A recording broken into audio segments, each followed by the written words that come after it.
Narendra Modi ಬಡವ್ರಿಗೆಲ್ಲ help ಮಾಡ್ತಾರೆ. ತುಂಬಾ useful ಆಗಿದೆ ನರೇಂದ್ರ ಮೋದಿ ಅವರಿಂದ. ಅವ್ರು ಗೆಲ್ಲಬೇಕು ಅಂಡ್ ಅವರೇ ಗೆಲ್ತಾರೆ. ಬಿಜೆಪಿ ಬರ್ಬೋದು, ಬರುತ್ತೆ. ಕುಕ್ಕರ್ ಹಂಚಿದ್ರಂತೆ, ಸೀರೆ ಹಂಚಿದ್ರಂತೆ ಅಥವಾ ಹಣ ಕೊಟ್ರಂತೆ ಅಂತ ಆಮಿಷಗಳನ್ನ ಒಡ್ಡೋದು, ಇದನ್ನೆಲ್ಲ ಕೊಟ್ಟು ದುಡ್ಡು ಕೊಟ್ಟು ವೋಟಿಂಗ್ ಮಾಡ್ಕೊಳ್ಳೋದ್ರಿಂದ ಯಾವ್ದೂ ಯೂಸ್ ಇಲ್ಲ ಅಂತ ನನಗೆ. ವೋಟಿಂಗ್ ಅನ್ನೋದು ಎಲ್ಲರಿಗೂ ಸಿಕ್ಕಿರುವಂತ ಒಂದು ರೈಟ್ಸು. ಇಲ್ಲ ಅಂದ್ರೆ ನಾವು ವೋಟೇ ಮಾಡಿಲ್ಲ ಅಂದ್ಮೇಲೆ ಏನಂತ ಹೋಗಿ ಕೇಳ್ತೀರಾ? ಸೊ ನೀವು don't have any rights to go and ask. Madam ನಿಮ್ಮ ಹೆಸರು? ಪೂಜಾ. ಓಕೆ, ಯಾವ ಕ್ಲಾಸ್ ಓದ್ತಿರೋದು? Third year BA. Okay, first time vote ಮಾಡ್ತಿರೋದಾ ಅಥವಾ ಸೆಕೆಂಡ್ ಟೈಮ್? ಫಸ್ಟ್ ಟೈಮ್ ಹೇಗಿತ್ತು experience? First time obviously voting rights ಸಿಕ್ಕಿದಾಗ ಲೈಕ್ ಎಕ್ಸೈಟ್ಮೆಂಟ್ ಜಾಸ್ತಿನೇ ಇರುತ್ತೆ. ವೋಟಿಂಗ್ ರೈಟ್ಸ್ ಬಂತು, 18 ಆಯಿತು, ಈಗ ನಮ್ಮ ರೈಟ್ಸ್ ಸಿಕ್ಕಿದೆ, ಯಾವ ಥರ ಲೀಡರ್ಸ್ನ ಫ್ಯೂಚರ್ ನಾವು ನೋಡ್ಬೋದು ಅನ್ನೋ ಒಂದು ಎಕ್ಸೈಟ್ಮೆಂಟು ಇರುತ್ತೆ. ಓಕೆ, ಎಕ್ಸೈಟ್ಮೆಂಟಲ್ಲಿ ಒಳಗೆ ಹೋದ್ರಿ, ಮತ್ತೆ ಕನ್ಫ್ಯೂಷನ್ ಏನಾದರೂ ಆಯ್ತಾ? ಇಲ್ಲ, ಕ್ಲಿಯರ್ ಆಗಿ ಅವೇರ್ನೆಸ್ ಇತ್ತಾ ಯಾವ ಥರ ಏನೋ ಇತ್ತು ಅಂತ? ಆ ಥರ ಏನೂ ಇರಲಿಲ್ಲ, ಕ್ಲಿಯರ್ ಆಗಿದ್ದೆ. ಸೊ ಬೇಸಿಕಲಿ ಅಂದರೆ ಲೈಕ್ ಡ್ಯಾಡಿ ಪ್ರತಿ ವರ್ಷವೂ ಎಲೆಕ್ಷನ್ ಲೈಕ್ ವೋಟ್ ಮಾಡಿಬಿಟ್ಟು ಬಂದಮೇಲೆ ಈ ಥರ ಪ್ರೊಸೀಜರ್ಸ್ ಇರುತ್ತೆ ಅಂತ ಹೇಳ್ತಿದ್ರು. ಸೊ ಹಾಗಾಗಿ ಪ್ರೊಸೀಜರ್ಸ್ ಬಗ್ಗೆ ಏನೂ ಅಷ್ಟೊಂದು ಇದಿರಲಿಲ್ಲ.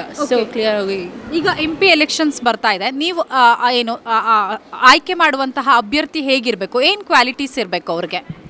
ಆಬ್ವಿಯಸ್ಲಿ ಪಾಲಿಸೀಸ್ ಏನೇ ಇಂಪ್ಲಿಮೆಂಟ್ ಮಾಡಿದ್ರು ಅದನ್ನು ಜನ ಬೆನಿಫಿಟಿಂಗ್ ಮಾಡಬೇಕು.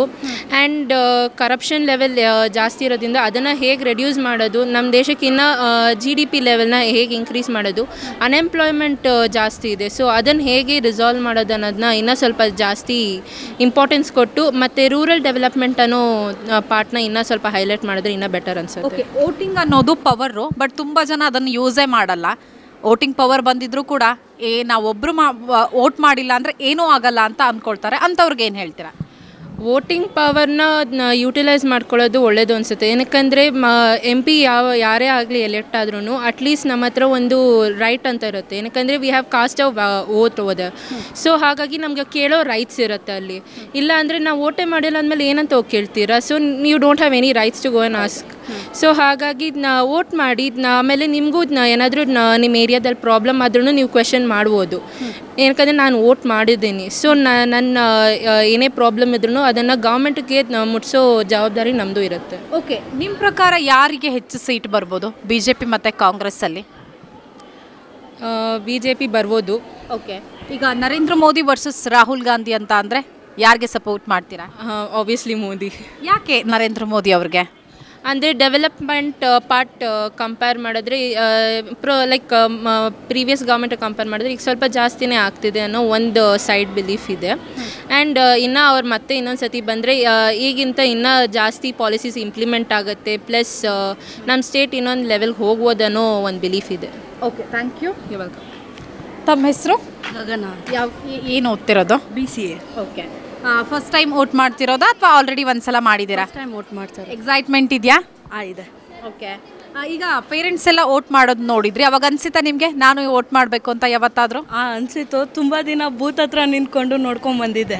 ಓಕೆ, ಈಗೇನು MP ಎಲೆಕ್ಷನ್ಸ್ ಬರ್ತಾ ಇದೆ, ನಿಮ್ಮ ಪ್ರಕಾರ ಯಾರಿಗೆ ಜಾಸ್ತಿ ಸೀಟ್ ಬರ್ಬೋದು BJP ಮತ್ತು ಕಾಂಗ್ರೆಸ್ಸಲ್ಲಿ? ಆಲ್ಮೋಸ್ಟ್ BJP ಬರ್ಬೋದು, ಬರುತ್ತೆ. ಓಕೆ, ಯಾಕೆ BJP ಬರುತ್ತೆ ಅಂತ ಅನ್ಸುತ್ತೆ? ಲೈಕ್ ಪಬ್ಲಿಕ್ಸಿಟಿ ಅನ್ನೋದು ಜಾಸ್ತಿ ಇದೆ.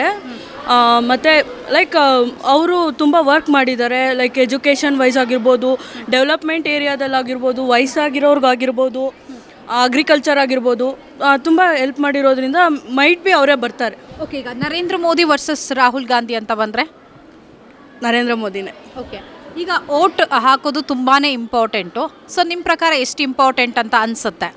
ಲೈಕ್ 1 ನೋಟ್ ಕೂಡ ಚೇಂಜ್ ಮಾಡ್ಬೋದು. ಲೈಕ್ ಇವಾಗ BJP 1 ನೋಟಿಂದ ಸೋಲಬಹುದು, ಗೆಲ್ಲಬಹುದು. ಸೊ ವೋಟ್ ಮಾಡೋದು ಎವ್ರಿ ಒನ್ ರೈಟ್ ಆಗಿ ಅದನ್ನು ಯೂಸ್ ಮಾಡಲೇಬೇಕು. Like as a citizen it's our duty to vote MP. Okay, ತುಂಬ ಜನ ಹೇಳ್ತಾರೆ ನಾವೊಬ್ಬರು ವೋಟ್ ಹಾಕಿಲ್ಲ ಅಂದರೆ ಏನೂ ಆಗಲ್ಲ, ಏನೂ ಲಾಸ್ ಆಗಲ್ಲ ದೇಶಕ್ಕೆ, ದೇಶ ಬದಲಾಗಲ್ಲ ಅಂತ. ಅದಾಗಾದರೆ ತಪ್ಪಲ್ವಾ? ತಪ್ಪೇ ಅದು. ಲೈಕ್ ಅದು ಅನ್ಎಜುಕೇಟೆಡ್ ಮೈಂಡ್ಸೆಟ್ಟಲ್ಲಿ ಇರುತ್ತೆ. ಬಟ್ ಎಲ್ಲರೂ ಎಜುಕೇಟೆಡೇ ಆಗಿರಲ್ಲ. ನಮ್ಮ ದೇಶದಲ್ಲೂ ಲಿಟ್ರಸಿ ಸ್ವಲ್ಪ ಕಡಿಮೆನೇ ಇದೆ. ಸೊ ಹಂಗಾಗಿ ಎಲ್ಲರೂ ಹಾಗೆ ಅಂದ್ಕೊಂಡಿರ್ತಾರೆ, ಅದರಲ್ಲೇನು ತಪ್ಪೇನಿಲ್ಲ ನೀವು ಕೇಳೋದ್ರಲ್ಲಿ. ಓಕೆ, ಈಗ MP ಎಲೆಕ್ಷನ್ನಲ್ಲಿ ಸಂಸದರ ಆಯ್ಕೆ ಆಗ್ತಾರೆ. ಸೊ ಅವರಿಗೆ ಯಾವೆಲ್ಲ ಕ್ವಾಲಿಟೀಸ್ ಇರಬೇಕು? ಯಾಕಂದರೆ ಈಗ ಪೊಲಿಟಿಕಲ್ ಅಂದರೆ ಭ್ರಷ್ಟಾಚಾರ ಅನ್ನೋ ಮಾತಿದೆ. ಸೊ ಹಾಗಾಗಿ ನಿಮ್ಮ ಪ್ರಕಾರ ನಿಮ್ಮ ಸಂಸದರಿಗೆ ಏನೆಲ್ಲ ಕ್ವಾಲಿಟೀಸ್ ಇರಬೇಕು? First of all as an MP is also be an educated and he is also be an like ಅವ್ರಿಗೂ ಕೂಡ ರೆಸ್ಪಾನ್ಸಿಬಿಲಿಟಿ ಏನಾದರೂ ಅವರು ಕೂಡ ಪ್ರಾಬ್ಲಮ್ನ ಫೇಸ್ ಮಾಡಿ ಬಂದಿರಬೇಕು. ಆಗ ಅವ್ರಿಗೇನು ಇಲ್ಲಾಗ್ತಿರೋ ಪ್ರಾಬ್ಲಮ್ಮು ಗೊತ್ತಾಗುತ್ತೆ. ಓಕೆ, ರಾಜಕೀಯಕ್ಕೆ ಯೂತ್ಸ್ ಹೆಚ್ಚಾಗಿ ಬರಬೇಕು ಅಂತ ಹೇಳ್ತೀರಾ, ಹೇಗೆ? ಯೂತ್ಸ್ ಹೆಚ್ಚಾಗಿ ಬರಬೇಕು.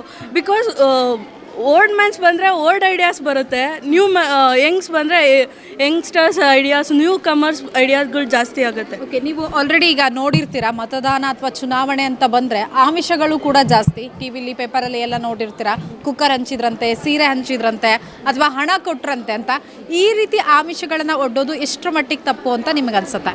ಆ್ಯಕ್ಚುಲಿ ತಪ್ಪೇ, ಬಟ್ ಇಂಪ್ರೆಸ್ ಮಾಡೋದಕ್ಕೆ ಏನಾದರೂ ಮಾಡಬೇಕಲ್ಲ, ಸೊ ಅದನ್ನು ಮಾಡ್ತಾರೆ. ಅಂದರೆ ಇಸ್ಕೊಂಡವ್ರದ್ದು ತಪ್ಪು, ಕೊಡೋರ್ದು ತಪ್ಪು. ಓಕೆ, ಆಮಿಷಕ್ಕೆ ಒಳಗಾಗಿ ಕೆಲವರು ಅವರಿಗೆ ಮತ ಹಾಕ್ತಾರೆ, ಅದರಿಂದ ದೇಶದ ಭವಿಷ್ಯ ನಾಶ ಆಗತ್ತಾ? ಹೌದು, ಬಟ್ ಏನಂದರೆ ಇಸ್ಕೊಬಿಡ್ಬೇಕು.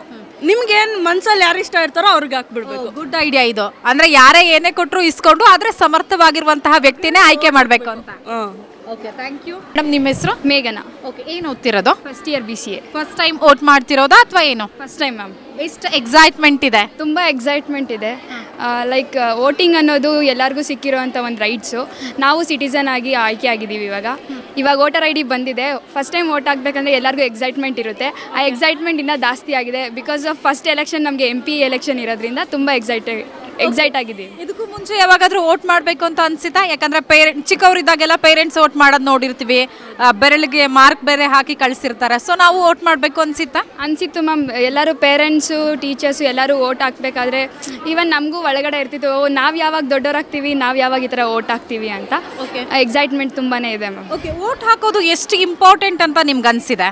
ಮ್ಯಾಮ್, ವೋಟ್ ಹಾಕೋದು ಇಟ್ಸ್ ವೆರಿ ಇಂಪಾರ್ಟೆಂಟ್. ಯಾಕಂತಂದರೆ ಯಾರೇ ಒಂದು ವ್ಯಕ್ತಿನ ನಾವು ಎಲೆಕ್ಟ್ ಮಾಡಬೇಕಂದ್ರೆ ತುಂಬ ಯೋಚನೆ ಮಾಡಿ ಎಲೆಕ್ಟ್ ಮಾಡಬೇಕು. ಬಿಕಾಸ್ ಅವರಿಂದ ನಮಗೆ ತುಂಬ ಉಪಯೋಗ ಇದೆ ಮುಂದೆ. ಅವರೇ ನಮ್ಮನ್ನೆಲ್ಲ ಕಂಟ್ರೋಲಲ್ಲಿ ಇಟ್ಟಿರ್ತಾರೆ. ಸೊ ಅದಕ್ಕೆ ವೋಟ್ ಮಾಡಬೇಕಂದ್ರೆ ತುಂಬ ಯೋಚನೆ ಮಾಡಿ ಇವ್ರು ನಮ್ಗೆ ಅರ್ಹರ ಅಂತ ನೋಡಿಕೊಂಡು ಅವ್ರಿಗೆ ವೋಟ್ ಹಾಕಬೇಕು ಮ್ಯಾಮ್. ಈಗ ಇಂಡಿಯನ್ ಮೈಂಡ್ಸೆಟ್ ಹೆಂಗಿದೆ ಅಂದರೆ, ನಾನೊಬ್ಬರು ವೋಟ್ ಹಾಕಿಲ್ಲ ಅಂದರೆ ಏನೂ ಆಗಲ್ಲ, ದೇಶ ಬದಲಾಗಲ್ಲ ಅನ್ನೋದಿದೆ. ಅಂಥವ್ರಿಗೆ ಏನು ಹೇಳ್ತೀರಾ? ಅಂಥವ್ರಿಗೆ ma'am single vote matters ma'am.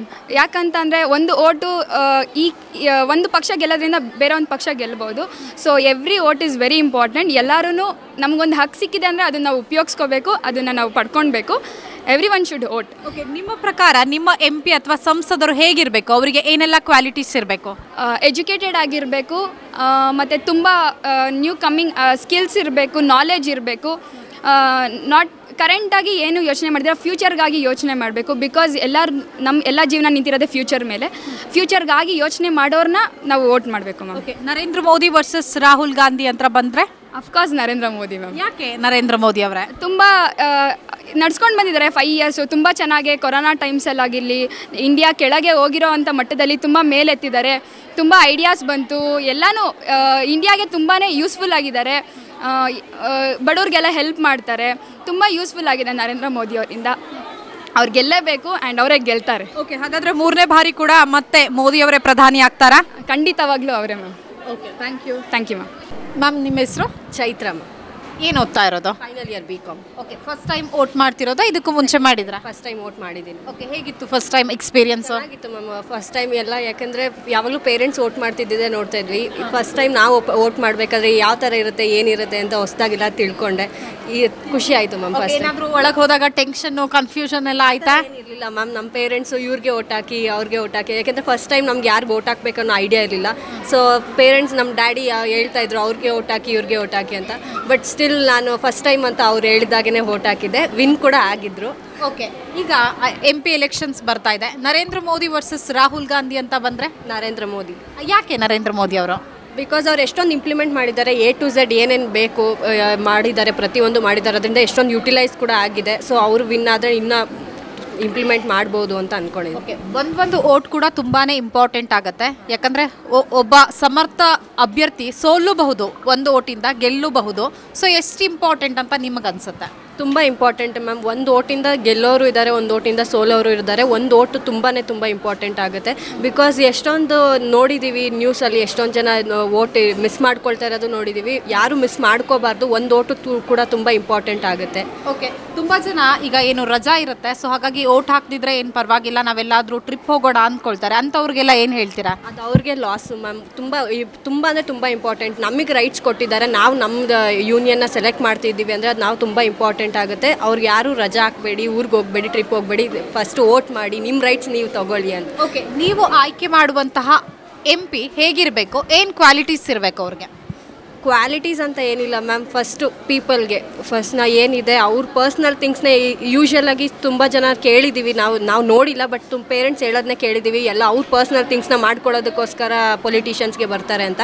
ಈ ಸತಿ ಒಂದು ಅಟ್ಲೀಸ್ಟ್ ನೋಡೋಣ, ಬೇರೆ ಏನಾದ್ರೂ ಪೀಪಲ್ಗೆ ಏನಾದರೂ ಆಗೋ ಥರ ಮಾಡ್ತಾರೆ, ಉಪಯೋಗ ಆಗೋ ಥರ ಮಾಡಿದ್ರೆ ಆ ಥರ ಬರಬೇಕು ಅಂತ ಅನ್ಕೊಳ್ತೀನಿ. ನಿಮಗೆಲ್ಲ ಗೊತ್ತಿರುತ್ತೆ, ಈಗ ಎಲೆಕ್ಷನ್ ಅಂತ ಬಂದರೆ ಆಮಿಷ. ಪ್ರತಿ ಅಭ್ಯರ್ಥಿ ಕೂಡ ಮತ ಹಾಕ್ಸ್ಕೊಬೇಕು ಅಂದ್ರೆ ಒಂದಷ್ಟು ಆಮಿಷಗಳು ನೋಡ್ತಾರೆ. ಕುಕ್ಕರ್, ಸೀರೆ ಹಂಚೋದಿರ್ಬೋದು, ಹಣ ಹಂಚೋದಿರ್ಬೋದು. ಸೊ ಎಷ್ಟು ಮಟ್ಟಿಗೆ ತಪ್ಪು ಅಂತ ಅನ್ಸುತ್ತೆ? ತಪ್ಪೇ ಮ್ಯಾಮ್. ಯಾಕಂತಂದರೆ ಅದನ್ನು ನೋಡಿ ಅದನ್ನ ಓಟ್ ಹಾಕೋದ್ರಿಂದ ನಾವು ರಾಂಗ್ ಕ್ಯಾಂಡಿಡೇಟ್ನ ಚೂಸ್ ಮಾಡಿದಾಗುತ್ತೆ. ನೀವೇನು ಮಾಡಿಲ್ಲ, ನೀವು ಮುಂದಕ್ಕೆ ಮಾಡ್ತೀವಿ ಅನ್ನೋದನ್ನ ತೋರಿಸೋದಕ್ಕೋಸ್ಕರ ಆದ್ರೂ ಇದನ್ನ ಯಾವುದನ್ನು ಕೊಡಬಾರ್ದು. ಇದನ್ನೆಲ್ಲ ಕೊಟ್ಟು ದುಡ್ಡು ಕೊಟ್ಟು ವೋಟಿಂಗ್ ಮಾಡ್ಕೊಳ್ಳೋದ್ರಿಂದ ಯಾವುದೂ ಯೂಸ್ ಇಲ್ಲ ಅಂತ ನನಗನ್ಸುತ್ತೆ. ಓಕೆ, ನಿಮ್ಮ ಪ್ರಕಾರ ಕರ್ನಾಟಕದಲ್ಲಿ ಕಾಂಗ್ರೆಸ್ಗೆ ಹೆಚ್ಚು ಸೀಟ್ ಬರುತ್ತೆ, BJP ಗ? ಈ ಸತಿ ನನಗೆ ಅನಿಸ್ತಾ ಇದೆ BJP ಅಂತ. BJPನೇ ಬರಬೇಕು ಅಂತ ನಾನು ಅನ್ಕೊಂತೀನಿ. Okay, thank you. ನನ್ನ ಹೆಸರು ಮೇಘಾ ಅಂತ. ಓಕೆ, ಏನು ಓದ್ತಾ ಇರೋದು? BCom second year. Okay, first time vote ಹಾಕ್ತಿರೋದು ಅದಕ್ಕೆ ಇದಕ್ಕೂ ಬಿಫೋರ್ ಓಟ್ ಹಾಕಿದ್ದೀರಾ ಹೇಗೆ? ಫಸ್ಟ್ ಟೈಮ್ ಓಟ್ ಹಾಕ್ತಾ ಇದ್ದೀನಿ. ಓಕೆ, ಈಗ ಬರೋ ಎಲೆಕ್ಷನ್ಗೆ ಹಾಕ್ತಿರೋದು ಅಥವಾ MLA ಎಲೆಕ್ಷನ್ ಆಲ್ರೆಡಿ ಹಾಕಿದ್ದೀರಾ? ಬರೋ ಎಲೆಕ್ಷನ್. ಓಕೆ, ಎಷ್ಟು ಎಕ್ಸೈಟ್ಮೆಂಟ್ ಇದೆ? ಎಕ್ಸೈಟ್ಮೆಂಟ್ ಅಂತೂ ತುಂಬಾ ಇದೆ, ಬಟ್ ಇದರಲ್ಲಿ ಯಾರು ಗೆಲ್ತಾರಂತ ಗೊತ್ತಿಲ್ಲ, ಬಟ್ ಎಕ್ಸೈಟ್ಮೆಂಟ್ ಇದೆ. ಈಗ ಪೇರೆಂಟ್ಸ್ ಎಲ್ಲ ಓಟ್ ಹಾಕುವಾಗ ನೋಡಿರ್ತೀರಾ, ನಿಮ್ಗೆ ಯಾವತ್ತಾದ್ರೂ ಅನ್ಸಿತಾ ಚಿಕ್ಕವರಿದ್ದಾಗೆಲ್ಲ ಓಟ್ ಹಾಕ್ಬೇಕು ನಾನು ಕೂಡ ಅಂತ? ಹೌದು, ದೊಡ್ಡವಳಾದ್ಮೇಲೆ ನಾನು ಓಟ್ ಹಾಕ್ಬೇಕು ಅಂತ ತುಂಬಾ ಇಷ್ಟ ಇತ್ತು. ಸೊ ಇದು ಇವಾಗ ಚಾನ್ಸ್ ಸಿಕ್ಕಿದೆ ನಮ್ಗೆ, ಅದಕ್ಕೆ ದೊಡ್ಡವಳಾದ್ಮೇಲೆ ಓಟ್ ಹಾಕ್ತಾ ಇದ್ದೀನಿ. ಓಕೆ, ಓಟ್ ಹಾಕೋದು ಎಷ್ಟು ಇಂಪಾರ್ಟೆಂಟ್ ಅಂತ ನಿಮ್ಗೆ ಅನ್ಸುತ್ತೆ? ಯಾಕಂದ್ರೆ ಒಬ್ಬ ಸಮರ್ಥ ಅಭ್ಯರ್ಥಿಯನ್ನ ಆಯ್ಕೆ ಮಾಡ್ಬೇಕು ಅಂದ್ರೆ ಪ್ರತಿಯೊಂದು ಓಟ್ ಕೂಡ ತುಂಬಾನೇ ಇಂಪಾರ್ಟೆಂಟ್ ಆಗಿರುತ್ತೆ. ಸೊ ಇಲ್ಲದೆ ಇದ್ರೆ ಯಾರೋ ಸೆಲೆಕ್ಟ್ ಆಗೋ ಚಾನ್ಸಸ್ ಇರುತ್ತೆ. ಹಾಗಾಗಿ ನಿಮ್ಮ ಪ್ರಕಾರ ಓಟ್ ಹಾಕೋದು ಎಷ್ಟು important? Vote is very important because it is advantage ಜಾಸ್ತಿ ಇದೆ ಇದರಲ್ಲಿ. ಪಾರ್ಶಿಲಿಟಿ ಯಾರು ಮಾಡೋಕ್ಕಾಗಲ್ಲ. ಸೊ ಅವ್ರಿದ್ರಲ್ಲಿ ಏನು ಇಂಪಾರ್ಟೆನ್ಸ್ ಇದೆ ಅಂತ ನಮಗೆ ಗೊತ್ತಾಗಬೇಕು ಅಂತ ನಾವು ಓಟ್ ಹಾಕ್ಲೇಬೇಕು. ಓಕೆ, ಈಗ ಏನು MP ಎಲೆಕ್ಷನ್ ಬರ್ತಾ ಇದೆ, ಹಾಗಾಗಿ ನೀವು ಆಯ್ಕೆ ಮಾಡುವಂತಹ ಸಂಸದರು ಹೇಗಿರಬೇಕು, ಏನು ಕ್ವಾಲಿಟೀಸ್ ಇರಬೇಕು ಅವರಿಗೆ? ಯಾಕಂದ್ರೆ ಎಜುಕೇಶನ್ ಅನ್ನೋದು ಕೂಡ ತುಂಬಾನೇ ಇಂಪಾರ್ಟೆಂಟು. ಸೊ ಏನು ಕ್ವಾಲಿಟೀಸ್ ಇರಬೇಕು ಅನ್ಸುತ್ತೆ? ತುಂಬ ಇಂಪ್ರೂವ್ಮೆಂಟ್ ಆಗಬೇಕು. ಲೈಕ್ ಬೆಂಗಳೂರಲ್ಲಿ ಏನು ಇಂಪಾರ್ಟೆನ್ಸ್ ಇಲ್ಲ, ಅದು ತುಂಬ ಇಂಪಾರ್ಟೆಂಟ್ ಆಗಬೇಕು. ಆಮೇಲೆ ಲೈಕ್ ಯೂತ್ಸ್ ರಾಜಕೀಯಕ್ಕೆ ಜಾಸ್ತಿ ಬರಬೇಕು ಅಂತ ಅನ್ಸುತ್ತಾ ಹೇಗೆ? ಇಲ್ಲ. ಓಕೆ, ನರೇಂದ್ರ ಮೋದಿ ವರ್ಸಸ್ ರಾಹುಲ್ ಗಾಂಧಿ ಅಂತ ಬಂದ್ರೆ ಯಾರ ಪರವಾಗಿದ್ದೀರಾ? ನರೇಂದ್ರ ಮೋದಿ. ಯಾಕೆ ನರೇಂದ್ರ ಮೋದಿ ಅವ್ರ ಪರವಾಗಿದ್ದೀರಾ? ಅವ್ರು ತುಂಬ ಇಂಪ್ರೂವ್ಮೆಂಟ್ ಮಾಡಿದ್ದಾರೆ, ಮೆಟ್ರೋ ಸಿಟಿ ಮಾಡಿದ್ದಾರೆ, ತುಂಬ ಲೈಕ್ ಈಸಿ ಆಗಿರೋ ಥರ ಆ್ಯಪ್ಸ್ಗಳನ್ನು ಓಪನ್ ಮಾಡಿದ್ದಾರೆ. ಮಕ್ಳಿಗೋಸ್ಕರ ಏನೇನು ಮಾಡಬೇಕು ಅದನ್ನು ಓಪನ್ ಮಾಡಿದ್ದಾರೆ. ಅವರು ಏನು ಈಸಿ ಆಗಬೇಕು ಅದನ್ನು ಎಲ್ಲ ಇಂಪ್ರೂವ್ಮೆಂಟ್ ಮಾಡಿಕೊಂಡು ಮುಂದೆ ಇನ್ನೂ ಅವರೇ ಬರಬೇಕು, ಅವರೇ ಇಂಪ್ರೂವ್ ಮಾಡ್ತಾರೆ ಬೆಂಗಳೂರನ್ನ ಅಂತ ನಾವು. ಈಗ ಸ್ಟೇಟ್ ಅಲ್ಲಿ BJPಗೆ ಹೆಚ್ಚು ಸೀಟ್ ಬರ್ಬೋದು ಅನ್ಸುತ್ತಾ ಅಥವಾ ಕಾಂಗ್ರೆಸ್ಗ? BJPಗೆ. ಓಕೆ, ಈಗ ಮತದಾನದ ದಿನ ತುಂಬಾ ಜನ ರಜಾ ಹಾಕೊಂಡು ನಾನೊಬ್ಬ ಓಟ್ ಹಾಕ್ತಿದ್ರೆ ಏನೂ ಆಗಲ್ಲ, ದೇಶ ಬದಲಾಗಲ್ಲ ಅಂದ್ಕೊಡೋರೆ ಜಾಸ್ತಿ. ಬಟ್ ಅಂಥವ್ರಿಗೆ ಏನು ಹಾಕ್ತೀರಾ? ಯಾಕಂದ್ರೆ ವೋಟಿಂಗ್ ಅನ್ನೋದು ಒಂದು ಪವರು. ಸೊ ನಾವು ಆ ಪವರನ್ನ ಇಟ್ಕೊಂಡು ವೋಟ್ ಮಾಡಿದಾಗ ಮಾತ್ರ ಒಬ್ಬ ಒಳ್ಳೆ ಲೀಡರ್ನ ಸೆಲೆಕ್ಟ್ ಮಾಡೋದಕ್ಕೆ ಸಾಧ್ಯ ಆಗತ್ತೆ. ಬಟ್ ಈ ಥರ ರಜಾ ಹಾಕಿ ಎಲ್ಲೋ ಟ್ರಿಪ್ಗೆ ಹೋಗೋರು ಅಂಥವ್ರಿಗೆ ಏನು ಹೇಳ್ತೀರಾ? ಅಂಥವ್ರಿಗೆ ಏನು ಹೇಳೋಕ್ಕಾಗಲ್ಲ. ಅವರು ಅಟ್ಲೀಸ್ಟ್ ಆನ್ಲೈನ್ ಅಂತ ವೋಟಿಂಗ್ ಬಂದೇ ಬರುತ್ತೆ. ಅವ್ರ ಹತ್ರ ಏನಾದರೂ ಆ್ಯಪ್ ಇದ್ರೆ ಅವ್ರು ಜಸ್ಟ್ ವೋಟ್ ಮಾಡ್ಕೊಬೋದು. Because voting is very important in our rights and voting has a rights. ಎಲ್ಲರೂ ವೋಟ್ ಮಾಡ್ಬೋದು. Thank you. ಜನ ಪ್ರತಿದಿನ ಟೈಮ್ ಸರಿಯಾಗಿ ಊಟ ಮಾಡ್ತಾರೋ ಬಿಡ್ತಾರೋ, ಆದರೆ ಪೊಲಿಟಿಕಲ್ ಟ್ರೆಂಡ್ ಏನಿದೆ ಅಂತ ಪ್ರತಿದಿನ ಪ್ರತಿ ಕ್ಷಣ ಕಾಯ್ತಿರ್ತಾರೆ. ಕರ್ನಾಟಕದ ಆಕಾರದಲ್ಲಿ ಯಾವ ಅಭ್ಯರ್ಥಿ ಅಬ್ಬರಿಸಿದ್ರು ಮತ್ಯಾವ ಅಭ್ಯರ್ಥಿ ತತ್ತರಿಸಿದ್ರು ಅಂತ ನೋಡೋಕೆ ಕಾತರದಿಂದ ಕಾಯ್ತಿರ್ತಾರೆ. 28 ಕ್ಷೇತ್ರಗಳ ಪ್ರತಿದಿನದ ಪಬ್ಲಿಕ್ ಪಲ್ಸ್ ಏನು, ಪ್ರಚಾರದಲ್ಲಿ ಯಾರ ಮುಂದೆ ಯಾರ ಹಿಂದೆ ಎಲ್ಲ ಮಾಹಿತಿಯನ್ನು ನಾವು ಕೊಡ್ತೇವೆ. ಕರ್ನಾಟಕ ಕುರುಕ್ಷೇತ್ರ 28 ಕ್ಷೇತ್ರಗಳ ಡೈಲಿ ನ್ಯೂಸ್ ಪ್ರತಿದಿನ ರಾತ್ರಿ 8 ಗಂಟೆಗೆ. ಯೂಟ್ಯೂಬ್ನಲ್ಲಿ ಕರ್ನಾಟಕ ಟಿವಿ ಅಂತ ಸರ್ಚ್ ಮಾಡಿ ನಂತರ ನಮ್ಮ ಕರ್ನಾಟಕ ಟಿವಿ ಸಬ್ಸ್ಕ್ರೈಬ್ ಮಾಡಿ. ಸಬ್ಸ್ಕ್ರೈಬ್ ಆದ್ಮೇಲೆ ನಿಮಗೆ ಹೋಮ್ ಪೇಜ್ ಬಂದರೆ ಕಮ್ಯುನಿಟಿ ಅನ್ನೋ ಆಪ್ಷನ್ ಸಿಗುತ್ತೆ. ಈ ಕಮ್ಯುನಿಟಿ ಆಪ್ಷನ್ ಕ್ಲಿಕ್ ಮಾಡಿದ್ರೆ ನಿಮ್ಮ ಕೆಳಗಡೆ 28 ಲೋಕಸಭಾ ಕ್ಷೇತ್ರಗಳ ಒಂದು ಪೋಲ್ ಕ್ರಿಯೇಟ್ ಮಾಡಲಾಗಿದೆ. ನೀವು ಹೋಗಿ 28 ಕ್ಷೇತ್ರಗಳಲ್ಲಿ ಯಾರು ಗೆಲ್ತಾರೆ, ಯಾರು ಗೆಲ್ಲಬೇಕು, ನಿಮ್ಮ ಸಪೋರ್ಟ್ ಯಾರಿಗೆ ಅಂತ ಅಲ್ಲಿ ನೀವು ಕ್ಲಿಕ್ ಮಾಡ್ಬೋದು, ಅಂದರೆ ವೋಟ್ ಮಾಡ್ಬೋದು. ಇಲ್ಲೇನು ವೋಟಿಂಗ್ ಆಗುತ್ತೆ ನಾವು ಪ್ರತಿದಿನ ನಾವು ನ್ಯೂಸಲ್ಲಿ ನಿಮಗೆ ಅಪ್ಡೇಟ್ ಮಾಡ್ತಿರ್ತೀವಿ. ಇದು ಮತದಾನದ ದಿನದವರೆಗೂ ಕೂಡ ಈ ಪೋಲಿಂಗ್ ಓಪನ್ ಇರುತ್ತೆ.